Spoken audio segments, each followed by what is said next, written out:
Assalamualaikum warahmatullahi wabarakatuh. Salam guru hebat. Perkenalkan, nama saya Reti Yulisa, calon guru penggerak angkatan 11 dari SMP Negeri 01 Jayapura, Kabupaten Oku Timur, Provinsi Sumatera Selatan. Hari ini Selasa, tanggal 13 Agustus 2024, saya akan melakukan diseminasi budaya positif dengan Bapak Ibu guru di SMP Negeri 01 Jayapura. Terima kasih. Wassalamualaikum warahmatullahi wabarakatuh.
Assalamualaikum warahmatullahi wabarakatuh.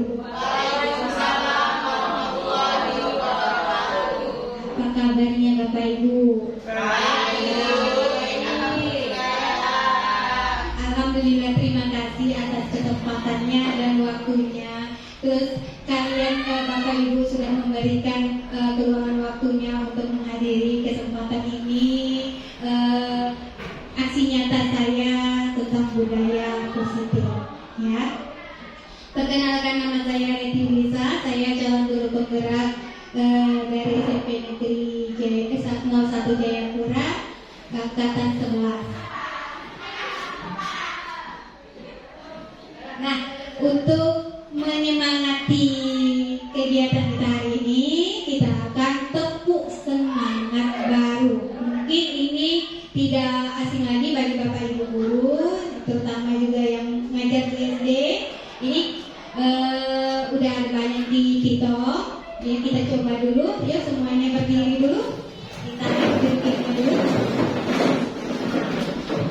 Di sini dang tepuk tangan, ding ding ding, tepuk tangan ya. Jadi ya, dang ding ding ding, dung dung dung.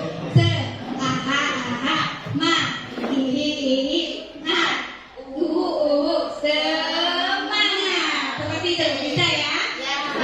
Kita mulai. 1, 2, 3. Dang.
Bagaimana rasanya?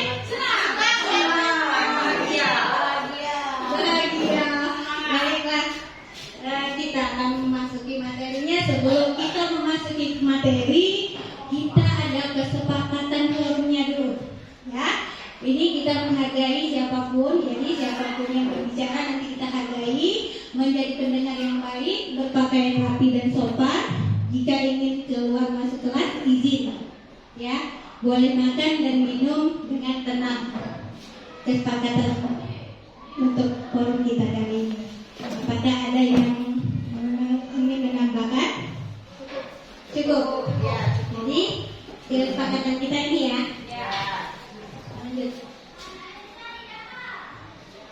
Nah, di sini seorang guru untuk budaya positif itu harus memiliki ada 6.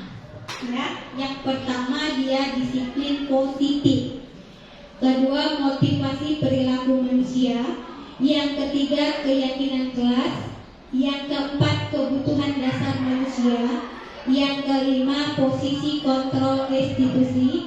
Dan yang keenam, segitiga restitusi. Baiklah, yang pertama, disiplin positif. Disiplin positif ini itu adalah cara kita menerapkan disiplin kepada anak agar anak tersebut bisa bertanggung jawab terhadap dirinya sendiri dan menumbuhkan kesadaran pada dirinya sendiri serta nilai-nilai kebajikan yang ada pada diri anak itu tumbuh. Ya. Disiplin positif ini juga mengontrol di dalam diri anak itu untuk melakukan tindakan yang lebih baik. Nah, di mana disiplin positif ini akan mendorong anak untuk bertanggung jawab dan berperilaku yang baik. Ini banyak. Ini sudah biasa kita lakukan, tapi tanpa sengaja Bapak Ibu tidak tahu, oh itu ternyata disiplin positif. Padahal Bapak Ibu sudah melakukannya. Ya. Disiplin positif karena kita sering memberikan teladan yang baik untuk anak-anak kita, ya. Kemudian nilai-nilai kebajikan. Nilai-nilai kebajikan ini ada beberapa dari institusi atau organisasi. Di sini ada profil pelajar Pancasila, yaitu sesuai dengan kurikulum Merdeka kita. Di sini beriman, bertakwa pada Tuhan Yang Maha Esa dan berakhlak mulia, berkebinekaan global dan gotong royong.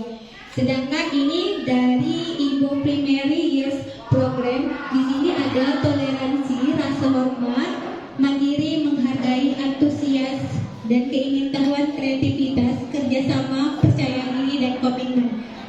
Kemudian dari keterampilan hidup atau life skill, ini ada dapat dipercaya, pendengar yang aktif, tidak merendahkan orang lain, dan memberikan yang terbaik dari dirinya. Semua ini sudah ada, pernah kita lakukan kepada anak-anak. Ya, pembiasaan disiplin ini harus kita lakukan benar-benar. Disiplin positif. Ini nilai-nilai kebajikan. Nah, yang berikutnya kebutuhan dasar manusia. Nah, kebutuhan dasar manusia untuk diri kita, ya, untuk diri kita sendiri ini adalah bertahan hidup. Kita butuh makan, butuh pakaian, tempat tinggal, rasa aman dan kesehatan. Untuk rasa kasih sayang ini juga rasa terima, peduli, berbagi, kerjasama, menjadi bagian dalam kelompok.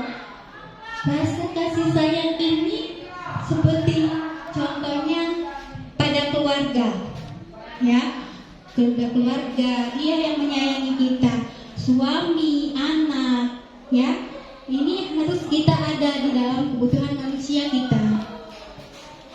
Kemudian penguasaan ini harga diri, keinginan untuk dianggap. Kalau misalnya kita merasa, ini contoh kecil anak-anak. Kalau anak-anak itu merasa pintar, merasa lebih dari temannya, dia pengen, oh saya ini pintar loh Bu, saya lebih bisa dari dia. Itu penguasaan. Untuk kebebasan ini, nah inilah yang menyambung dengan kurikulum Merdeka kita. Anak-anak ini merasa bebas. Bu, bosan belajar di dalam kelas, bisa kita ajak keluar kelas. Bisa ajak kita, kalau seperti Bu Epi kemarin sudah mengajak anak belajar di luar, berkunjung ke tempat jamur ya Bu ya. Nah, jadi itu bagus ya. Jadi anak itu merasa bebas belajarnya, ya, merasa bebas. Untuk kesenangan, nah kesenangan ini, jadi di dalam kelas itu kita juga bisa mengajak anak-anak untuk sambil bermain, ya, sambil bermainnya itu misalnya jangan terlalu terlalu tegang, kita bisa diajak ice breaking, bisa juga kita mengajak mereka bermain seperti kuis. Nah, sehingga pembelajaran itu menyenangkan bagi anak. Berikutnya motivasi perilaku manusia. Di sini ada dua, motivasi intrinsik dan intrinsik. Di situ ada untuk mendapatkan imbalan atau penghargaan, untuk menghindari ketidaknyamanan atau hukuman. Untuk mendapatkan imbalan ini ada kan anak-anak, biar aku bantu ibu itu biar aku dapat nilai. Nah, seperti itu. Dia termasuk motivasi intrinsik. Untuk menghindar ketidaknyamanan atau hukuman, saya akan mengerjakan PR. Kalau tidak saya kerjakan, nanti saya dihukum. Seperti itu, ya. Terus motivasi intrinsik ini untuk menjadi orang yang mereka inginkan dan menghargai diri sendiri dengan nilai-nilai yang mereka percaya. Jadi dia bisa mandiri sendiri, ya. Kemudian di sini ada hukuman, ada konsekuensi dan restitusi. Nah, zaman dulu ini banyak bapak ibu guru yang memberikan hukuman, ya. Hukuman ini karena dia tidak direncanakan, hukuman itu secara tiba-tiba, ya kan? Misalnya dia berbuat salah, kita langsung kamu harus ini, kamu harus itu. Nah, murid juga tidak tahu apa maunya kita mau kemana, ya. Terus bersifat satu arah, hanya guru saja. Terus berupa hukuman fisik atau fisik kita bisa menyuruh anak lari lapangan, ya. Nah, untuk konsekuensi, nah di sini kalau kita menggunakan konsekuensi, di sini kita berencana, kita bisa menyepakati bersama anak yang bersalah tersebut. Kemudian murid tetap dibuat tidak nyaman karena dia terikat dengan kita karena ada konsekuensinya. Kemudian sikap guru selalu memonitor, gimana menanyakan dengan konsekuensi yang telah dibuat. Nah, kemudian untuk restitusi, nah sekarang ini bapak ibu guru kita harus diarahkan ke arah sini. Kita kalau ketemu siswa yang bermasalah, kita akan menciptakan kondisi bagi murid yang memperbaiki kesalahannya. Itu tadi. Nanti ada di restitusi, segitiga restitusi. Di sini ada 5 posisi kontrol guru yang harus bapak ibu ketahui. Nah, tadi bapak ibu sebagai penghukum, ya. Terus ada juga pembuat merasa bersalah. Terus ada teman dan pemantau serta manajer. Nah, di sini ada kalau dia penghukum, ya. Ini biasanya guru itu berbuat misalnya kamu harus ini, itu menghukum. Tetapi kalau misalnya membuat orang merasa bersalah, ibu sudah susah payah memberikan pengertian ini sama kamu, tapi kamu tidak belajar dengan baik. Itu memberikan pembuat orang merasa bersalah. Nah, kalau kita sebagai guru menganggap anak itu teman, seperti bapak ibu pernah melakukannya, itu ayo lakukan demi ibu, ya. Masa kamu tidak mau? Ingat tidak bapak pernah bantu kalian. Nah, seperti itu. Untuk pemantau, di sini ada pemantau, misalnya apa peraturannya, apa yang sudah kita kesepakati bersama. Nah, seperti itu kalau kita menjadi pemantau. Kemudian kalau kita menjadi manajer itu artinya kita apa yang kita yakini, apa yang bisa kita kerjakan untuk memperbaiki masalah tersebut, sehingga kita bisa mengatur anak tersebut mencari solusi dari kesalahannya. Baiklah, yang berikutnya motivasi perilaku manusia. Di sini ada 2, motivasi intrinsik dan intrinsik. Di situ ada untuk mendapatkan imbalan atau penghargaan, untuk menghindari ketidaknyamanan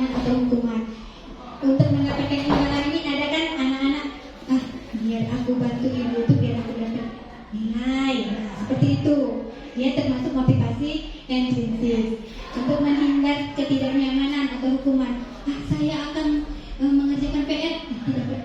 Kalau tidak saya kerjakan, nanti saya dihukum. Seperti itu, ya. Terus motivasi intrinsik ini untuk menjadi orang yang mereka inginkan dan menghargai diri sendiri dengan nilai-nilai yang mereka percaya. Jadi dia bisa mandiri sendiri, ya. Kemudian di sini ada hukuman, ada konsekuensi dan restitusi. Nah, zaman dulu ini banyak bapak ibu guru yang memberikan hukuman, ya. Hukuman ini karena dia tidak direncanakan, hukuman itu secara tiba-tiba, ya kan? Misalnya dia berbuat salah, kita langsung kamu harus ini, kamu harus itu. Nah, murid juga tidak tahu apa maunya kita mau kemana, ya. Terus bersifat satu arah, hanya guru saja. Terus berupa hukuman fisik atau fisik kita bisa menyuruh anak lari lapangan, ya. Nah, untuk konsekuensi, nah di sini kalau kita menggunakan konsekuensi, di sini kita berencana, kita bisa menyepakati bersama anak yang bersalah tersebut. Kemudian murid tetap dibuat tidak nyaman karena dia terikat dengan kita karena ada konsekuensinya. Kemudian sikap guru selalu memotivasi, gimana menanyakan dengan konsekuensi yang telah dibuat. Nah, kemudian untuk restitusi, nah sekarang ini bapak ibu guru kita harus diarahkan ke arah sini. Kita kalau ketemu siswa yang bermasalah, kita akan menciptakan kondisi bagi murid yang memperbaiki kesalahannya. Itu tadi. Nanti ada di restitusi, segitiga restitusi. Di sini ada 5 posisi kontrol guru yang harus bapak ibu ketahui. Nah, tadi bapak ibu sebagai penghukum, ya. Terus ada juga pembuat merasa bersalah. Terus ada teman dan pemantau serta manajer. Nah, di sini ada kalau dia penghukum, ya. Ini biasanya guru itu berbuat misalnya kamu harus ini, itu menghukum.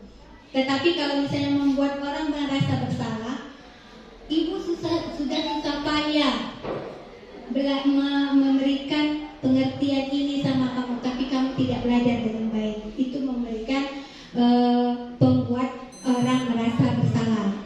Nah, kalau kita sebagai guru menganggap anak itu teman, seperti bapak ibu pernah melakukannya, itu ayo lakukan demi ibu, ya. Masa kamu tidak mau? Ingat tidak bapak pernah bantu kalian. Nah, seperti itu. Untuk pemantau, di sini ada pemantau, misalnya apa peraturannya, apa yang sudah kita kesepakati bersama. Nah, seperti itu kalau kita menjadi pemantau. Kemudian kalau kita menjadi manajer itu artinya kita apa yang kita yakini, apa yang bisa kita kerjakan untuk memperbaiki masalah tersebut, sehingga kita bisa mengatur anak tersebut mencari solusi dari kesalahannya.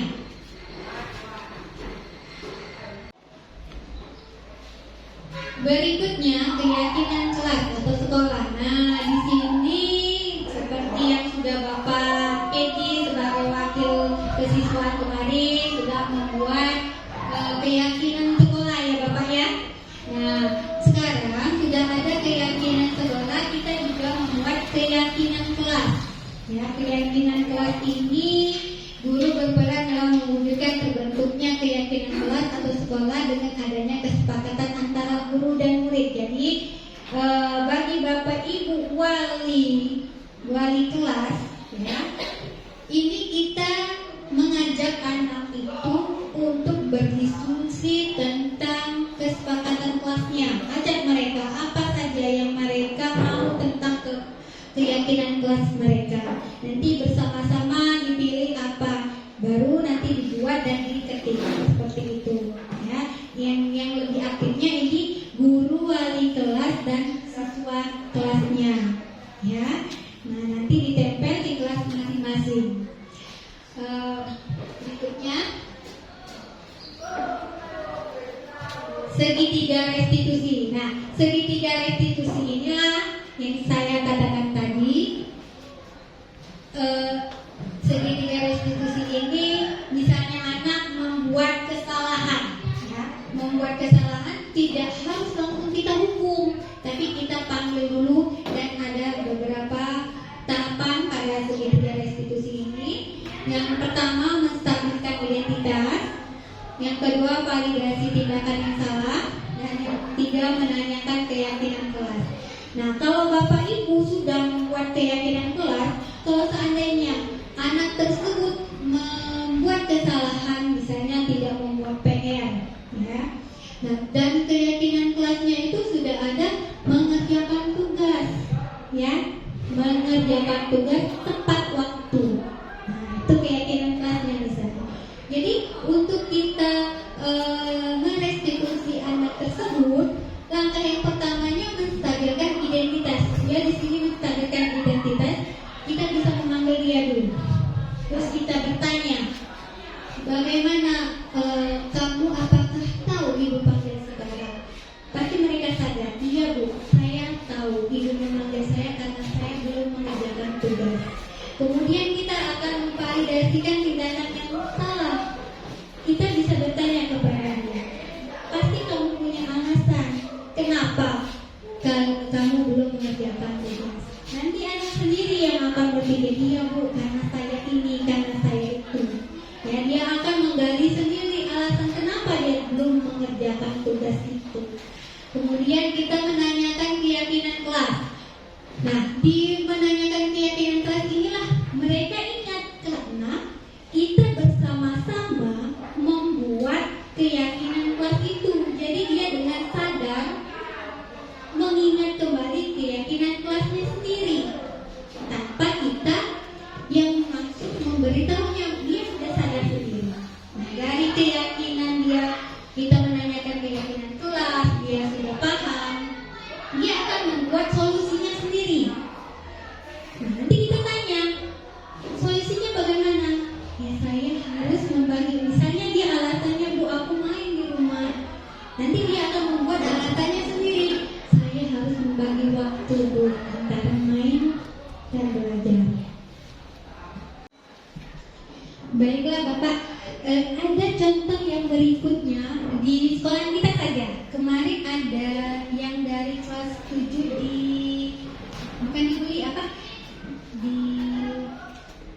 dimintai uangnya. Ya. Siapa namanya? Iya. Nah, dari kesalahan itu bisa kita restitusi, ya. Bisa saja anak tersebut misalnya alasannya dia, bu, karena saya di rumah tidak dikasih uang jajan. Di situ ada juga yang alasannya, bu, karena saya ini pengen dihargai oleh teman, karena ingin saya ini hebat. Itu kan banyak itu. Jadi kita restitusi bisa kepada anak tersebut. Jadi kita tidak lupa marah-marah, ya. Jadi sebagai guru zaman sekarang kita tidak perlu mengeluarkan emosi yang meledak-ledak. Jadi kita harus dengan rasa yang kasih sayang sama anak-anak, ya. Dengan rasa kasih sayang, ya. Karena anak zaman sekarang sudah berbeda dengan zaman dulu. Zaman dulu, zamannya kita, walaupun kita dihukum, kita akan berubah, ya kan? Tetapi anak zaman sekarang ada yang nambah jadi, ada yang lapor karena aku dipukul guru gitu. Nah, jadi kita sebagai guru sekarang harus bisa atau menguasai segitiga restitusi ini, ya. Nah, sepertinya ngantuk ya. Yuk kita ice breaking dulu. Ayo kita lepaskan dulu, penanya. Ayo kita berdiri dulu Bapak Ibu.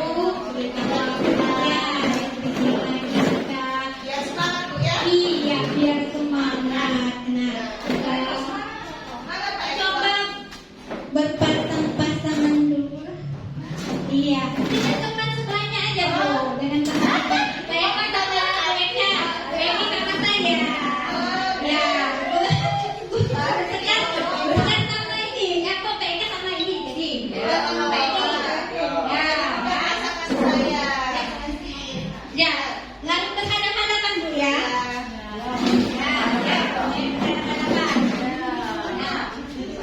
Ini budaya positif. Senyum 30 detik. Ya, senyum dengan yang di depan. Kita mulai ya. 1, 2, 3. 1, 2, 3, 4, 5, 6, 7, 8, 9, 10, 11, 12, 13, 14, 15, 16, 17, 18, 19, 20. 21, 22, 23, 24, 25, 26, 27, 28, 29, 30. Pakai tepuk tangan coba kita semua. Apa yang dirasakan?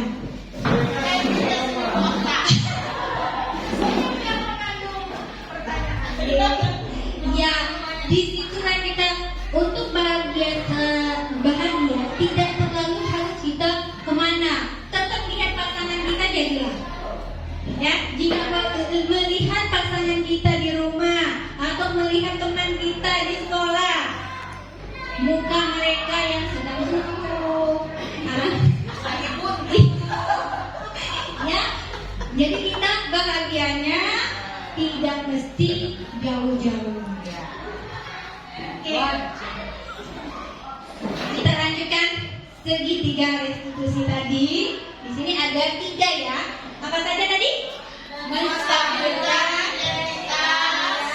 validasi tidak ada masalah, menanyakan keyakinan kelas. Oke, nah jadi kita harus tahu Bapak Ibu ini 3 tahapan ini harus paham. Ya, untuk kalimatnya nanti kita berdiskusi di bawah. Kita lanjut. Nah, di sini untuk menstabilkan identitas, ya, di sini ada yang berbuat salah itu hal yang manusiawi, ya, tidak ada manusia yang sempurna. Kata-kata ini dapat kita berikan kepada anak yang berbuat kesalahan. Jadi dia tidak merasa bahwa saya ini harus ini enggak. Dia ada kata-kata ini dia menjadi saya memang salah seperti itu. Kemudian validasi tindakan yang salah. Di sini ada kamu punya alasan kenapa melakukan hal ini.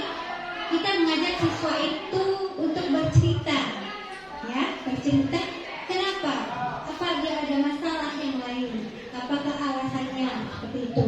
Untuk menanyakan keyakinan kelas, di sini kata-katanya bisa kita gunakan. Kamu masih ingat keyakinan kelas kita? Atau kira-kira yang telah kamu lakukan apa? Saya kita tanyakan seperti itu, terus nanti kita akan bertanya kepada mereka solusinya bagaimana untuk memperbaikinya. Dengan begitu siswa nanti akan bisa mengambil solusi bagi permasalahannya yang telah dia lakukan itu. Nanti mereka sendiri dan akan teringat. Nah, dengan mereka teringat dengan kata-katanya, dengan solusi yang telah dibuatnya, mereka otomatis akan berubah. Ya. Nah, untuk materi kita selesai ya Bapak Ibu. Di sini tadi ada mengalami kami materinya kita selesai. Kita lanjut di sesi pertanyaan. Ya, apakah ada di antara Bapak Ibu yang ingin bertanya? Boleh diberikan kesempatannya.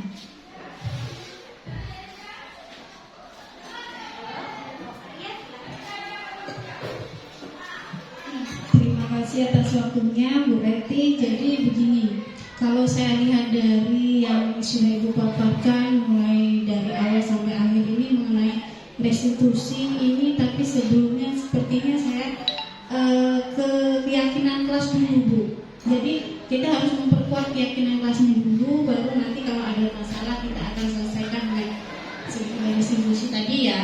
Nah, yang mau saya tanyakan ini bagaimana cara menerapkan agar keyakinan kelas ini dapat terlaksana dengan baik. Ya, terima kasih, itu saja. Baik, kepada Ibu Okta, terima kasih atas pertanyaannya yang sangat luar biasa, ya.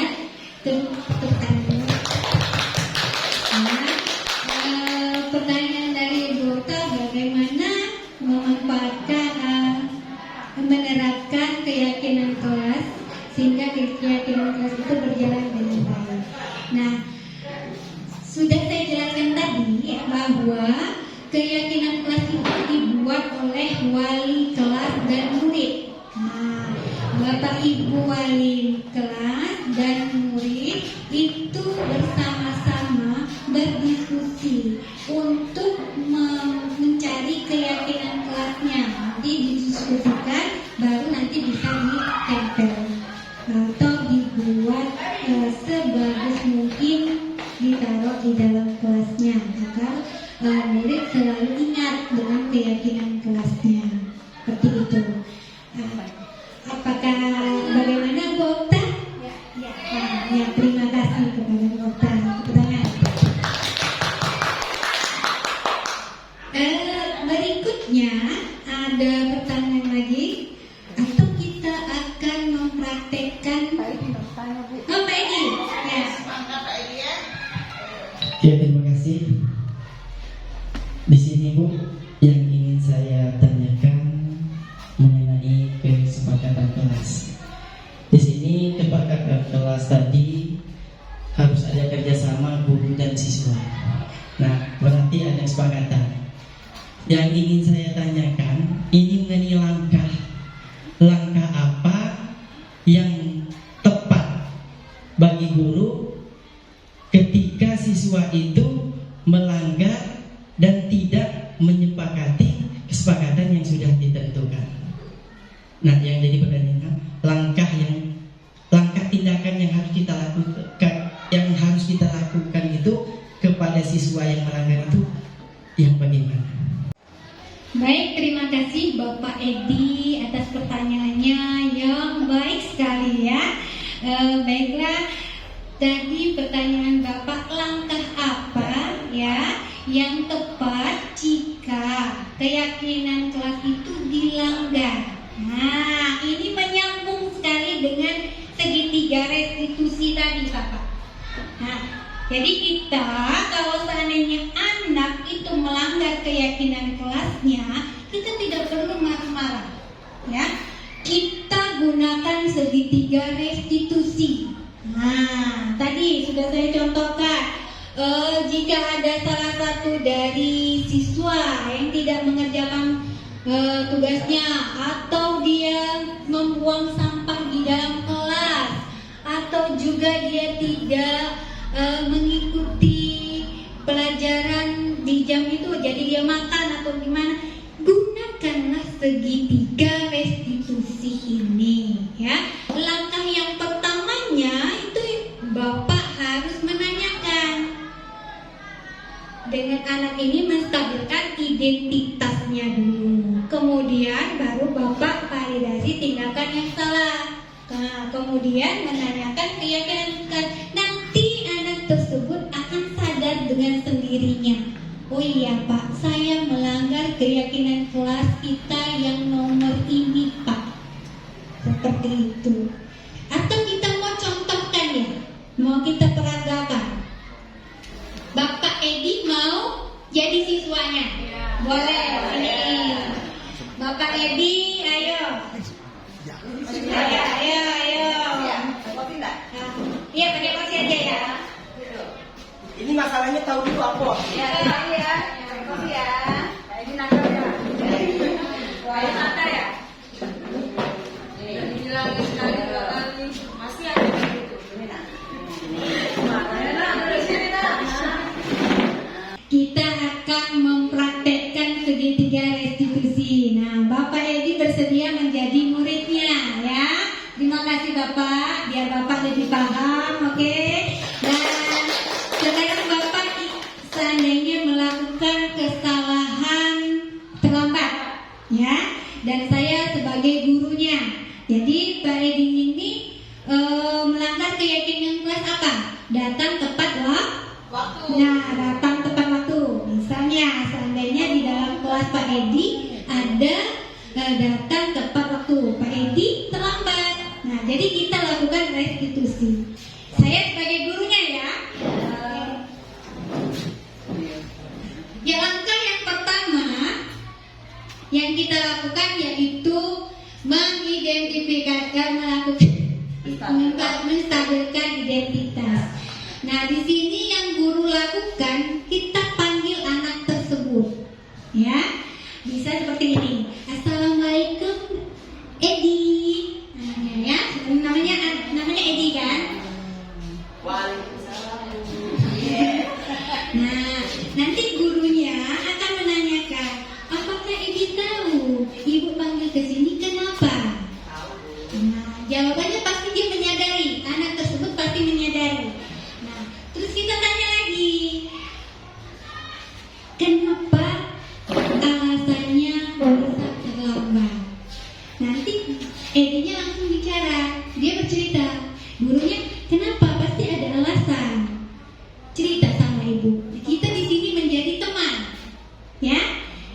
Edi langsung bicara, bercerita dia apa alasannya.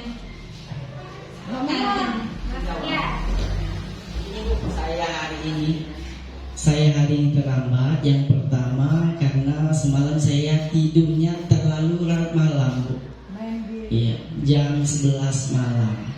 Sebenarnya biasanya jam 8 sudah tidur. Karena saya ada kerjaan membantu orang tua, akhirnya saya bangunnya kesiangan, Bu. Itu alasannya saya terlambat. Jadi alasannya Edi terlambat karena Edinya bangunnya kesiangan, ya nak ya? Iya, sehingga datangnya terlambat.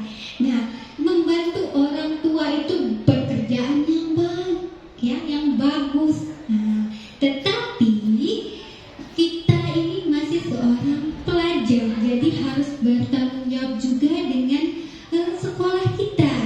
Jadi membantu secukupnya saja, nak ya.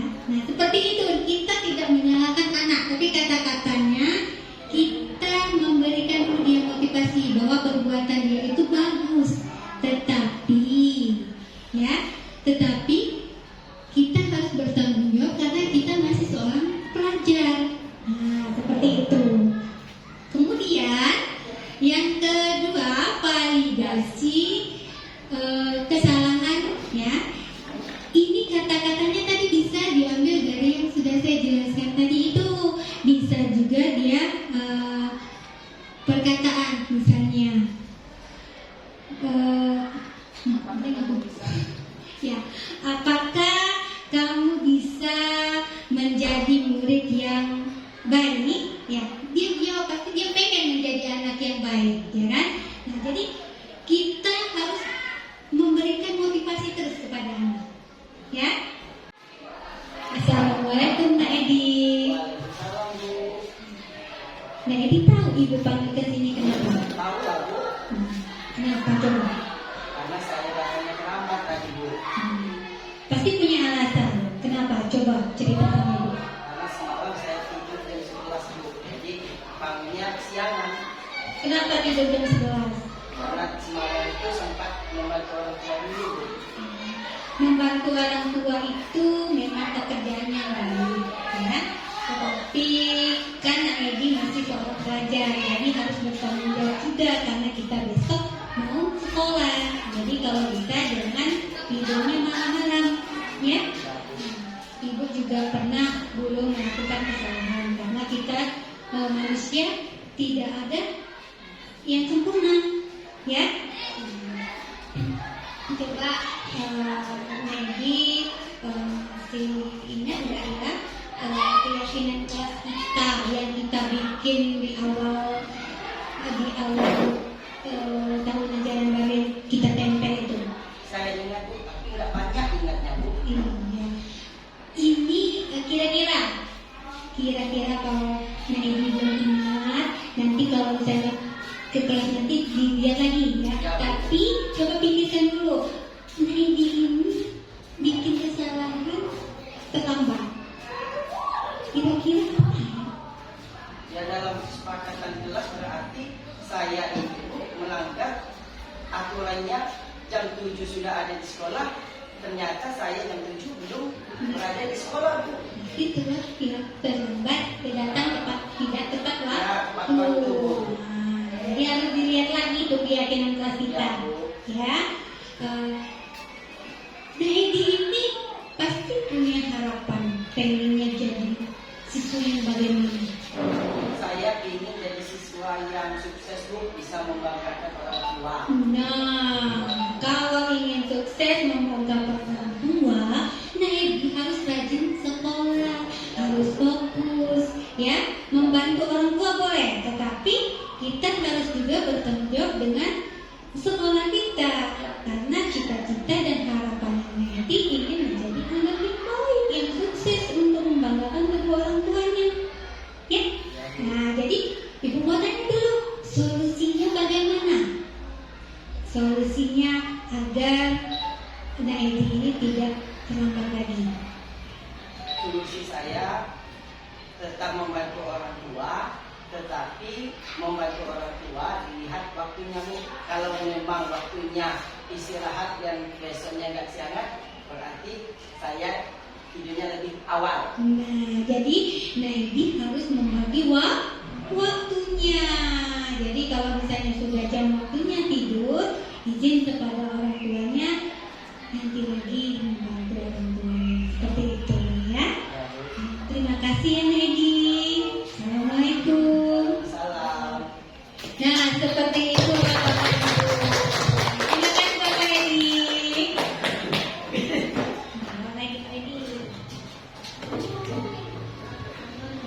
Nah, seperti itulah peran kalau kita merestitusi sebuah masalah. Ya, segitiga restitusi. Mulai dari menstabilitaskan identitas, validasi tindakan yang salah, dan menanyakan keyakinan kelas. Ya, nah ada yang ingin mencoba lagi dari Bapak Ibu guru, ya. Ada dari jadi gurunya, ada yang di muridnya. Ayo, siapa yang mau mencoba? Kita merestitusi biar nanti Bapak Ibu bisa langsung praktek sama anak-anak yang bikin salah. Ya, tidak marah-marah lagi, langsung digunakan segitiga restitusinya. Ayo, Bu Isna ini mau mencoba? Ya, sama Bu siapa? Bu Intin. Ayo, Bu Intin gurunya. Yang bikin salahnya Bu Iis. Ayo, silakan Bu ini. Pakai skenario ya. Baca aja. Ini Bu ada. Assalamualaikum Nak Edi. Salam, Bu. Nak Edi tahu Ibu panggil ke sini kenapa? Tahu lah, Bu. Kenapa coba? Karena saya datangnya terlambat tadi, Bu. Pasti punya alasan. Kenapa? Coba cerita sama Ibu. Karena semalam saya tidur jam 11, Bu. Jadi bangunnya kesiangan. Kenapa tidur jam 11? Karena semalam itu sempat membantu orang tua dulu, Bu. Membantu orang tua itu memang pekerjaannya baik, ya. Tetapi kan Edi masih seorang pelajar, jadi harus bertanggung jawab juga karena kita besok mau sekolah. Jadi kalau bisa jangan tidurnya malam-malam, ya. Ibu juga pernah dulu melakukan kesalahan karena kita manusia tidak ada yang sempurna, ya. Coba Maggie masih ingat nggak ya keyakinan kelas kita yang kita bikin di awal tahun ajaran baru yang kita tempel itu. Saya ingat, Bu, tapi nggak banyak ingatnya, Bu. Ini kira-kira kalau Maggie belum ingat, nanti kalau misalnya ke kelas nanti dilihat lagi ya. Tapi coba pikirkan dulu, Naidi ini bikin kesalahan terlambat. Kira-kira apa ya? Ya dalam kesepakatan kelas berarti saya itu melanggar aturannya jam 7 sudah ada di sekolah, ternyata saya jam 7 belum berada di sekolah, Bu. itulah yang terlambat datang tidak tepat waktu. Jadi harus dilihat lagi tuh keyakinan kelas kita, ya. Naedi ini pasti punya harapan, pengennya jadi siswa yang bagaimana? Saya ingin jadi siswa yang sukses, Bu, bisa membanggakan orang tua. Nah, kalau ingin sukses membanggakan orang tua, Naedi harus rajin sekolah, harus fokus, ya. Membantu orang tua boleh, tetapi kita harus juga bertanggung jawab dengan sekolah kita, karena cita-cita dan harapan Naedi ingin menjadi anak yang baik, yang sukses untuk membanggakan kedua orang tuanya, ya. Nah, jadi ibu mau tanya dulu, solusinya bagaimana? Solusinya agar Naedi ini tidak terlambat lagi. Solusi saya tetap membantu orang tua, tetapi membantu orang tua dilihat waktunya, Bu. Kalau memang waktunya istirahat yang biasanya nggak siangan, berarti saya tidurnya lebih awal. Nah, jadi Naedi harus membagi waktunya. Jadi kalau misalnya sudah jam waktunya tidur, izin kepada orang tuanya nanti lagi membantu orang tuanya. Seperti itu, ya. Terima kasih ya Naedi. Assalamualaikum. Salam. Nah, seperti itu Bapak Ibu. Terima kasih Bapak Edi.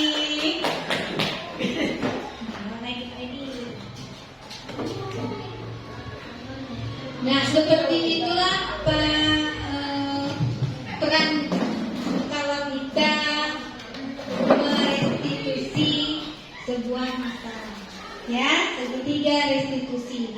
Mulai dari menstabilitaskan identitas, validasi tindakan yang salah, dan menanyakan keyakinan kelas. Ya, nah ada yang ingin mencoba lagi dari bapak ibu guru, ya. Ada dari jadi gurunya, ada yang di muridnya. Ayo, siapa yang mau mencoba? Kita merestitusi biar nanti bapak ibu bisa langsung praktek sama anak-anak yang bikin salah. Ya, tidak marah-marah lagi, langsung digunakan segitiga restitusinya. Ayo, Bu Isna ini mau mencoba? Ya, sama Bu siapa? Bu Intin. Ayo, Bu Intin gurunya yang bikin salahnya Bu Indis. Ayo, silakan Bu ini. Pakai skenario ya. Baca aja. Nih Bu ada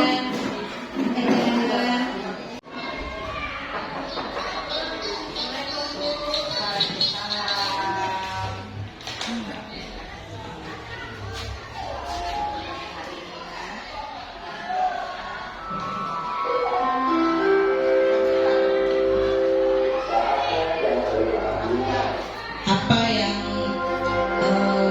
kamu lakukan pada hari ini sehingga kamu ibu panggilkan ke sini? Saya tadi terlambat mengumpulkan tugas, Bu. Mbak mengumpulkan tugas. Jadi bagaimana?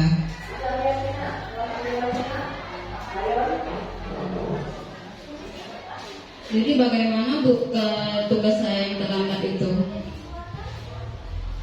Nah, sekarang ibu tanya terlebih dahulu, apa keyakinan kelas ya yang bisa kamu lakukan atau yang kamu larang pada setiap keyakinan kelas yang kita sudah sepakati terhadap kejadian ini? Mengumpulkan tugas tepat waktu, Bu. Jadi bagaimana? Saya minta maaf, Bu. Saya salah mengumpulkan tugas. Sudah ibu maafkan, setiap manusia pasti berbuat salah dan wajar. Begitu pula kamu sekarang hari ini ibu harap bisa melaksanakan tugasnya dan berkata jujur, sudah mengakui melanggar tugasnya, melaksanakan terlambat mengumpulkan tugas. Baik, Bu. Ibu tidak marah terhadap peristiwa ini, tetapi ada alasan sehingga kamu tidak mengerjakan tugas hari ini? Ini sebenarnya kesalahan saya, Bu. Teman saya mengajak untuk mengerjakan tugas lain, jadi tugas dari Ibu terlambat. Maafkan saya ya, Bu. Oke, sekarang Ibu tidak mempersalahkan kamu, tetapi Ibu ingin tahu apakah kalian sudah menyadari kesalahan dan bagaimana memperbaikinya. Iya, Bu, saya salah. Saya telah melanggar keyakinan kelas yang sudah kami buat dan sepakati dengan tidak menyelesaikan tugas tepat waktu. Jadi bagaimana, Bu, saya memperbaikinya? Sekarang Ibu kembali bertanya kepada kamu. Setelah mendengar alasan kamu, ya, terus apa cara kamu mengatasi masalah ini? Bagaimana kalau Ibu berikan saya waktu 2 hari untuk menyelesaikannya, Bu? Saya janji saya akan menyelesaikannya tepat waktu. Baiklah, Ibu senang kamu sudah menyadari kesalahan ini dan memiliki solusinya, yaitu mengerjakan tugasnya dalam waktu 2 hari. Sekarang Ibu tanya, pelanggaran yang sudah kamu lakukan, ya, ini harus ada konsekuensinya, ya. Apa yang kamu ketahui konsekuensi yang telah Ibu berikan kepada kamu? Iya, Bu. Nilai saya berarti tidak maksimum ya, Bu. Atau ada pengurangan karena saya mengerjakan tugasnya tidak tepat waktu. Jadi kamu sudah tahu konsekuensinya, nilainya akan berkurang, ya. Sekarang setelah peristiwa ini, apakah kalian sudah melupakan dalam bentuk hal ini? Dan kedisiplinan apa yang akan kamu terapkan nanti di sekolah kita? Saya tidak disiplin dan tidak bisa mengatur prioritas. Tapi saya tidak akan mengulanginya lagi, Bu. Saya akan menjadi lebih disiplin. Jadi, menjadi anak yang disiplin dan menjadi anak yang lebih baik, ya. Mungkin itu saja bimbingan Ibu hari ini tentang permasalahan kamu. Silakan kembali ke kelas. Baiklah, Bu, terima kasih. Assalamualaikum. Waalaikumsalam.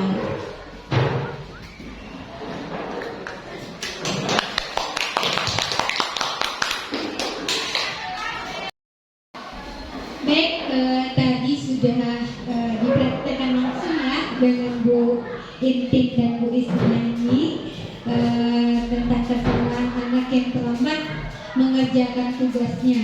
Nah, dari saya sama Pak Edi tadi, dari Bu Intin dan Bu Isnani yang sudah mempraktekkan langsung, nah, segitiga restitusi seperti itu untuk menyelesaikannya dengan siswa. Jadi cara kita harus melakukan pendekatan kepada siswa yang bermasalah tersebut, ya. Jadi mereka tidak merasa malu, jadi mereka merasa dihargai, ya, diajak berdiskusi tentang kesalahannya. Nih, jadi harus ada 3 tahapan dalam segitiga restitusi yang menstabilkan identitas, validasi tindakan yang salah, dan menanyakan keyakinan kelas. Makanya dari itu Bapak Ibu guru harus membuat keyakinan kelas dulu, biar kita enak menanyakan kembali kepada anak yang membuat kesalahan seperti itu. Baiklah, untuk berikutnya, apa masih ada pertanyaan tentang materi yang saya sampaikan pada hari ini kepada Bapak Ibu yang ingin bertanya? Saya persilakan. Tidak ada. Jadi langsung praktek saja ya, langsung praktek saja. Nanti kalau misalnya ada kurang dan ada kendalanya, nanti kita bisa berkolaborasi, ya. Baik, tadi sudah dipraktekkan langsung ya dengan Bu Intin dan Bu Isnani tentang kesalahan anak yang terlambat mengerjakan tugasnya. Nah, dari saya sama Pak Edi tadi, dari Bu Intin dan Bu Isnani yang sudah mempraktekkan langsung, nah, segitiga restitusi seperti itu untuk menyelesaikannya dengan siswa. Jadi cara kita harus melakukan pendekatan kepada siswa yang bermasalah tersebut, ya. Jadi mereka tidak merasa malu, jadi mereka merasa dihargai, ya, diajak berdiskusi tentang kesalahannya. Nih, jadi harus ada 3 tahapan dalam segitiga restitusi yang menstabilkan identitas, validasi tindakan yang salah, dan menanyakan keyakinan kelas. Makanya dari itu Bapak Ibu guru harus membuat keyakinan kelas dulu, biar kita enak menanyakan kembali kepada anak yang membuat kesalahan seperti itu. Baiklah, untuk berikutnya, apa masih ada pertanyaan tentang materi yang saya sampaikan pada hari ini kepada Bapak Ibu yang ingin bertanya? Saya persilakan. Tidak ada. Jadi langsung praktek saja ya, langsung praktek saja. Nanti kalau misalnya ada kurang dan ada kendalanya, nanti kita bisa berkolaborasi, ya. Baiklah Bapak Ibu, tadi sudah ada beberapa kita langsung praktek ya, dari Pak Edi dan saya, kemudian Bu Isnaini dan Bu Intin untuk mempraktekkan segitiga restitusi, ya. Nanti untuk keyakinan kelasnya Bapak Ibu sudah mengajak anak-anaknya untuk melakukan diskusi yang membuat keyakinan kelasnya, ya. Jadi untuk segitiga restitusi ini saya menekankan sekali kepada Bapak Ibu untuk melaksanakannya secara langsung kepada anak yang bermasalah. Jadi kita tidak lagi menggunakan emosi kepada anak, ya. Baiklah Bapak Ibu, kita sudah mempraktekkan 2 masalah siswa. Yang pertama tadi saya dan Pak Edi, kemudian Bu Intin dan Bu Isnani. Dari 2 yang sudah dilakukan, Bapak Ibu pasti sudah terbayang ya untuk melakukannya kepada siswa. Nah, jadi segitiga restitusi ini saya harap Bapak Ibu dapat Bapak Ibu manfaatkan untuk Bapak Ibu terapkan kepada siswa. Untuk keyakinan kelasnya Bapak Ibu dapat membuatnya dengan siswa bersama-sama, ya, dengan siswa untuk membuat kesepakatan kelasnya dan ditempel di dalam kelas masing-masing. Nah, baiklah, dari pemaparan pada hari ini saya meminta kepada Bapak Ibu yang ingin memberikan saran atau masukannya tentang pemaparan saya kali ini. Anggap saja ini sebagai refleksi saya. Saya persilahkan, ayo kepada Bapak Eko, boleh Pak, silakan Pak.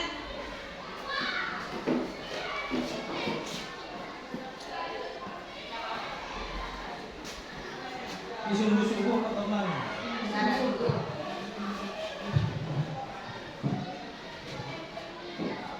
Assalamualaikum warahmatullahi wabarakatuh. Selamat siang Bapak Ibu. Selamat siang.